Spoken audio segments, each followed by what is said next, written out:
یہ کہانی ہے 18ویں صدی کی، جب انسانوں کو جانوروں کی طرح بیچا جاتا تھا۔ یہ دور ہے غلامی کا، جب آزاد کالے لوگوں کو زبردستی غلام بنایا جاتا رہا اور غلاموں کو خریدنے والے جو چاہے ان کے ساتھ کر سکتے تھے۔ آج کی کہانی میں آپ جانیں گے ان کالے لوگوں کا درد جنہیں ان کی مرضی کے خلاف غلام بنایا گیا۔ یہ ایک سچی کہانی ہے جو سولمن نارتھ اپ کے گرد گھومتی ہے۔ سولمن ایک میوزیشین ہے اور اسے بہتر کوئی وائلن نہیں بجاتا۔ سولمن ایک اچھی زندگی گزار رہا ہے اور وہ گورے لوگوں کے انجوائمنٹ کے لیے پارٹیوں میں وائلن بجاتا ہے، جس سے اس کا گزارا اچھا ہو جاتا ہے۔ سولمن کی ایک چھوٹی سی فیملی ہے جس کے ساتھ وہ اچھی زندگی جی رہا ہے۔ سولمن کا ایک گورا دوست اسے دو گورے لوگوں سے ملواتا ہے جو اصل میں سولمن کو ڈھونڈ رہے تھے۔ ان میں ایک کا نام براؤن ہے اور دوسرے کا ہیملٹن ہے۔ انہیں کچھ کلاکار لوگوں کی ضرورت ہے اور جب انہیں پتا چلتا ہے کہ سولمن بہت اچھا وائلن بجاتا ہے، یہ دونوں سولمن کو اپنے ساتھ واشنگٹن چلنے کو کہتے ہیں، جہاں سولمن ایک سرکس میں وائلن بجائے گا۔ یہ دونوں اسے سبز باغ دکھاتے ہیں اور کہتے ہیں کہ آپ کو روز کے $70 ملیں گے اور پرفارمنس والی رات ہم آپ کو 250 دیں گے۔ سولمن اتنی رقم کے لیے انکار نہیں کرتا اور ان دونوں کے ساتھ واشنگٹن چلا جاتا ہے۔ یہ سولمن کو پوری طرح سے سیٹسفائی کرتے ہیں اور اسے اچھا کھانا کھلاتے ہیں۔ سولمن ان کی سوچ سے خوش ہے اور وہ ان کے ساتھ کام کرنے کو تیار ہے۔ اگلی صبح جب اس کی آنکھ کھلتی ہے تو خود کو ایک کال کوٹری میں پاتا ہے جہاں اسے زنجیروں سے جکڑا گیا ہے۔ وہ حیران ہے کہ وہ یہاں کیسے پہنچا اور اس کے ساتھ یہ کس نے کیا۔ تبھی اسے یاد آتا ہے کہ رات کو اس کے دوستوں نے اسے بہت زیادہ پلا دی تھی اور اس کے بعد اسے یہاں لایا گیا۔ اصل میں ہیملٹن اور براؤن نے اسے ایک غلام بنا کر بیچ دیا ہے اور یہ وہ وقت ہے جب غلاموں کے کافی پیسے ملا کرتے تھے۔ کچھ دیر بعد یہاں دو آدمی آتے ہیں اور سولمن سے پوچھتے ہیں کہ یہاں کر کیسا لگ رہا ہے۔ سولمن ان سے کہتا ہے کہ میں ایک آزاد انسان ہوں، میرا نام سولمن نارتھ اپ ہے اور میں نیو یارک سے ہوں۔ وہ آدمی سولمن سے کہتا ہے کہ تم جارجیا سے بھاگے ہوئے ایک غلام ہو۔ وہ سولمن کو بہت زیادہ پیٹتا ہے یہاں تک کہ وہ بے حال ہو جاتا ہے، لیکن وہ اس بات کو ماننے سے پھر بھی انکار کر دیتا ہے کہ وہ ایک غلام ہے۔ اس کے بعد سب غلاموں کو ایک بوٹ پر لایا جاتا ہے جس کے ذریعے انہیں نیو اورلینز لے جایا جائے گا، جہاں ان کی نیلامی ہوگی اور یہ پھر کبھی آزاد نہیں ہو پائیں گے۔ سولمن کا ساتھی غلام اس سے کہتا ہے کہ اگر تم زندہ رہنا چاہتے ہو تو خاموش رہو اور کسی سے مت کہنا کہ تم لکھنا پڑھنا جانتے ہو، ورنہ تمہارے لیے اچھا نہیں ہوگا۔ اس بوٹ میں ایک غلام عورت بھی ہے جس کے پاس رات کو اس کا مالک آتا ہے اور اسے اپنے ساتھ چلنے کو کہتا ہے، لیکن ایک غلام جیسے ہی گورے مالک کو روکنے کی کوشش کرتا ہے تو وہ اسے جان سے مار دیتا ہے اور پھر اس کی لاش کو سمندر میں پھینک دیا جاتا ہے۔ مسلسل سمندری سفر کے بعد یہ نیو اورلینز کی بندرگاہ پر پہنچ جاتے ہیں جہاں کچھ غلاموں کو نیلام کیا جاتا ہے۔ خود کو غلامی میں دیکھ کر اسے وہ دن یاد آتے ہیں جب وہ اپنی فیملی کے ساتھ آزاد گھوما کرتا تھا۔ سولمن کو ایک نیا نام دیا جاتا ہے، پلیٹ، اور اس کا خریدنے والا کہتا ہے کہ اب تمہیں اسی نام کے ساتھ جینا ہے۔ یہ گورا آدمی نیلامی میں غلاموں کو خریدتا ہے اور پھر اپنی مرضی کے داموں میں انہیں بیچ دیتا ہے۔ اس کے پاس ایک فورڈ نامی شخص آتا ہے، وہ پلیٹ اور الائزا نامی غلام عورت کو پسند کرتا ہے۔ غلاموں کا بیپاری پلیٹ کے 10,000 اور الائزا کے 5,000 مانگتا ہے۔ الائزا کے ساتھ 2 بچے بھی ہیں اور وہ فورڈ سے بنتی کرتی ہے کہ مجھے میرے بچوں سمیت خریدو، میں اس کے بدلے تمہاری بہت سیوا کروں گی۔ یہاں ایک آدمی الائزا کے بیٹے کو 6,000 میں خرید لیتا ہے اور جب فورڈ چھوٹی بچی کی قیمت پوچھتا ہے تو بیپاری اسے بیچنے سے انکار کر دیتا ہے، کیونکہ اس کا کہنا ہے کہ وہ ابھی چھوٹی ہے اور جب بڑی ہوگی تو زیادہ پیسہ دے گی، اس لیے بیپاری اسے نہیں بیچتا۔ فورڈ پلیٹ اور الائزا کو لے کر اپنی پراپرٹی میں چلا جاتا ہے۔ اس سے اگلے دن ہی پلیٹ کو باقی غلاموں کے ساتھ کام پر لگا دیا جاتا ہے۔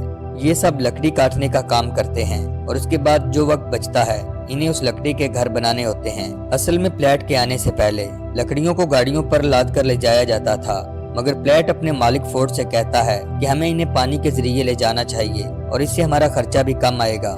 جان فورڈ کا چیف کارپینٹر ہے اور وہ پلیٹ کے مشورے سے ایگری نہیں کرتا، کیونکہ وہ نہیں چاہتا کہ فورڈ ایک غلام کو زیادہ اہمیت دے، لیکن مسٹر فورڈ کو پلیٹ کا مشورہ پسند آتا ہے اور وہ ایسے ہی کرنے کو کہتے ہیں۔ پلیٹ سبھی لکڑیوں کو ایک ساتھ باندھ کر پانی سے گزارنے میں کامیاب ہو جاتا ہے۔ یہ سب لوگ اس کی بہت تعریف کرتے ہیں، جبکہ جان کو اس کی تعریف اچھی نہیں لگتی۔ پلیٹ کا مالک اسے خوش ہو کر اسے ایک وائلن دیتا ہے، جسے دیکھ کر پلیٹ کو پرانے دنوں کی یاد تازہ ہو جاتی ہے۔ الائزا ابھی بھی اپنے بچوں کے لیے تڑپ رہی ہے۔ پلیٹ اسے سنبھلنے کو کہتا ہے، مگر الائزا اس پہ غصہ کرتی ہے اور کہتی ہے کہ تم مسٹر فورڈ کے پالتو بن چکے ہو اور تم نے غلامی کو قبول کر لیا ہے۔ پلیٹ اس بات پہ نراش ہوتا ہے اور الائزا کو بتاتا ہے کہ وہ بس مسٹر فورڈ کو اپنا ٹیلنٹ دکھا کر امپریس کرنا چاہتا ہے تاکہ وہ اس سے خوش ہو کر اسے گھر جانے کی اجازت دے دیں۔ اس پہ ایلائزا کہتی ہے کہ تم کچھ بھی کر لو پھر بھی یہ غلام ہی رہو گے اور وہ تمہیں کبھی بھی گھر جانے کی اجازت نہیں دے گا۔ جان پلیٹ کو اچھا نہیں سمجھتا اور اسے پلیٹ سے گھن آتی ہے۔ پلیٹ کام کر رہا ہوتا ہے تو جان اس کے کام میں خرابی نکالنے لگتا ہے اور کہتا ہے کہ تمہیں اسے پھر سے کرنا ہوگا۔ پلیٹ بے بس ہے اور اس کے پاس بات ماننے کے علاوہ اور کوئی چارہ نہیں۔ اگلے دن جب پلیٹ کام کر رہا ہوتا ہے تو جان پھر سے آ جاتا ہے اور پلیٹ سے کہتا ہے کہ جو کام میں نے تمہیں دیا تھا اسے مکمل کیا یا نہیں۔ پلیٹ بتاتا ہے کہ آج صبح ہی کر دیا تھا، لیکن وہ پھر بھی پلیٹ پر چلاتا ہے اور اسے کہتا ہے کہ مجھے تو ایسا کچھ بھی نہیں لگ رہا۔ پلیٹ کہتا ہے کہ میں نے ویسا ہی کام کیا اور اگر کچھ غلط ہوا ہے تو آپ کے بتانے میں غلطی ہوگی۔ جان کو یہ بات بہت بری لگتی ہے۔ اس پہ وہ پلیٹ سے اس کے کپڑے اتارنے کو کہتا ہے کیونکہ جان اسے پیٹنا چاہتا ہے، لیکن پلیٹ ایسا کرنے سے منع کر دیتا ہے اور وہ جان کا بیلٹ چھین کر اسے ہی پیٹنے لگتا ہے۔ اسی بیچ فورڈ کا سپروائزر یہاں آ جاتا ہے اور ان سے پوچھتا ہے کہ یہاں کیا ہو رہا ہے۔ پلیٹ جھوٹ بولتا ہے اور کہتا ہے کہ میں آپ کے دیے ہوئے کیل لگا رہا تھا اور یہ بات مسٹر جان کو اچھی نہیں لگی، اس لیے وہ مجھے مارنا چاہتے ہیں۔ جان پلیٹ کو جان سے مارنے کی دھمکی دے کر یہاں سے چلا جاتا ہے، جبکہ سپروائزر پلیٹ کو اسی جگہ پر رہنے کو کہتا ہے ورنہ وہ جان سے جائے گا۔ پلیٹ وہیں ہے اور اسی بیچ جان دو لوگوں کو لے کر یہاں آ جاتا ہے۔ وہ اسے باندھ کر ایک درخت کے ساتھ لٹکا دیتے ہیں، وہ اسے مارنے ہی والے ہوتے ہیں۔ تبھی مسٹر فورڈ کا سپروائزر آ جاتا ہے اور ان سے کہتا ہے کہ یہ غلام مسٹر فورڈ کی پراپرٹی ہے اور انہوں نے اس کے لیے بھاری رقم ادا کی ہے۔ اگر تم نے اسے جان سے مارا تو اس کی تمہیں بھرپائی کرنی ہوگی۔ سپروائزر کے پاس گن ہے، اس لیے جان اور اس کے ساتھی یہاں سے چلے جاتے ہیں۔ سپروائزر پلیٹ کو اپنے ساتھ لے جانے کے بجائے یہیں رہنے دیتا ہے۔ پلیٹ کے گلے میں پھندا ہے اور مشکل سے ہی اس کے پاؤں کے پنجے زمین پر لگ رہے ہیں، جس سے اس کا سانس لینا بھی مشکل ہو جاتا ہے، اور اگر اس نے پاؤں کی ایڑیاں زمین پر لگائیں تو وہ جان سے جائے گا۔ وہ کافی ٹائم تک اسی حالت میں رہتا ہے۔ یہاں ایسا کوئی نہیں جو اس مصیبت سے اسے چھٹکارا دلا سکے۔ کافی ٹائم بعد اس کا مالک فورڈ آتا ہے اور اسے اس مشکل سے آزاد کرتا ہے۔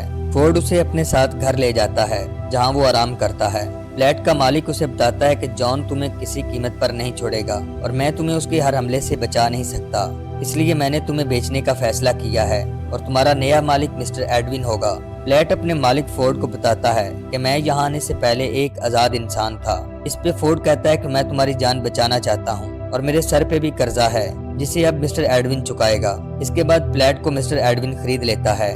ایڈون ایک ظالم قسم کا انسان ہے جو کام نہ کرنے پہ اپنے غلاموں کو کوڑے مارتا ہے اور ان کے ساتھ جانوروں جیسا سلوک برتا جاتا ہے۔ ایڈون کی روئی کی فصلیں ہیں اور اس کے سبھی غلام روئی چنتے ہیں اور شام کو ہر ایک غلام کو حساب دینا پڑتا ہے کہ اس نے کتنی روئی اکٹھی کی ہے، اور جس غلام کی روئی بھی 100 کلو سے کم نکلتی ہے اسے کوڑے کھانے پڑتے ہیں۔ انہی غلاموں میں ایک غلام لڑکی بھی ہے جس کا نام پیٹسی ہے اور وہ روز 250 کلو روئی چنتی ہے۔ ایڈون اس سے خوش ہے کہ وہ اچھا کام کر رہی ہے۔ ایڈون کے غلام سارا دن کام کرتے ہیں اور ان کے پاس آرام کرنے کے لیے رات ہی ہے، لیکن رات میں بھی وہ جب چاہے اپنے انٹرٹین کے لیے غلاموں کو ڈانس کے لیے بلا لیتا ہے۔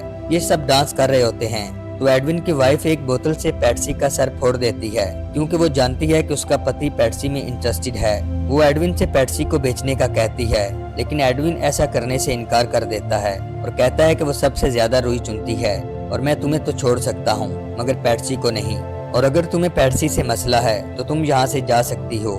اگلی صبح ایڈون کی وائف پلیٹ کو کچھ سامان لانے کو کہتی ہے اور اس سے پوچھتی ہے کیا تم پڑھے لکھے ہو؟ اس پہ وہ جھوٹ بولتا ہے اور کہتا ہے کہ میں پڑھنا لکھنا بالکل نہیں جانتا۔ اس کے بعد وہ سامان لینے چل پڑتا ہے۔ پلیٹ اکیلا ہے اور اس سے پہلے اسے ایسا کوئی موقع نہیں ملا تھا۔ وہ اس موقع کا فائدہ اٹھانا چاہتا ہے اور بھاگنے لگتا ہے۔ پلیٹ بھاگتے ہوئے ایک ایسی جگہ پہنچ جاتا ہے جہاں کچھ گورے لوگ غلاموں کو پھانسی دے رہے ہوتے ہیں۔ غلاموں کے گلے میں ایک ٹیگ ہوتا ہے جس سے پتہ چلتا ہے کہ وہ غلام ہیں۔ آدمی پلیٹ سے پوچھتا ہے کہ تمہارے مالک کا نام بتاؤ اور تم کہاں جا رہے ہو؟ پلیٹ بتاتا ہے کہ میں مسٹر ایڈون کا غلام ہوں اور ان کی وائف کے لیے بازار سے سامان لینے جا رہا ہوں۔ یہ سن کر گورے لوگ پلیٹ کو یہاں سے جانے دیتے ہیں۔ اب پلیٹ بھاگنے کے بجائے سیدھا سامان لینے پہنچ جاتا ہے کیونکہ وہ جان چکا ہے کہ اگر بھاگنے کے بعد وہ پکڑا گیا تو اسے بھی پھانسی پر لٹکا دیا جائے گا، اور جلدی وہ سامان لے کر واپس آ جاتا ہے۔ ایڈون ایک برا مالک ہے اور اسے اپنے غلاموں کے ساتھ جسمانی ریلیشن بنانے میں کوئی شرم محسوس نہیں ہوتی۔